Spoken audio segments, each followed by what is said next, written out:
Hello guys, അപ്പോൾ ഇന്നൊരു ഉച്ചയൂണിൻ്റെ video ആയിട്ടാണ് വന്നിരിക്കുന്നത്. അപ്പോൾ കൂട്ടാൻ എന്തൊക്കെയാണെന്ന് നമ്മുടെ പക്കു പറഞ്ഞു തരുന്നതായിരിക്കും.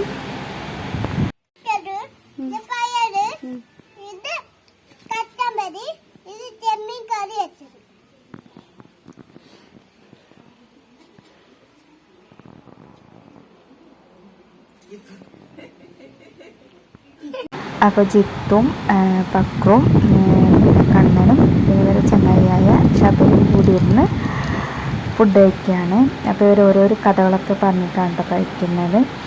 അപ്പോൾ ചെമ്മീൻ കറി ഉണ്ടായിരുന്നു, പിന്നെ കച്ചമ്പറ് എന്നാണ് ഞങ്ങൾ പറയാറ് തൈരിന്, പിന്നെ രാവിലത്തെ പയറ് കറിയും പിന്നെ ചെമ്മീൻ പൊരിച്ചതും കൂടിയായിരുന്നു കേട്ടോ ഇന്നത്തെ ഫുഡിനുള്ള കറികൾ. അപ്പോൾ കണ്ണൻ കുറച്ച് വന്നിട്ട് പിന്നെ പപ്പടം തിന്നാണ്.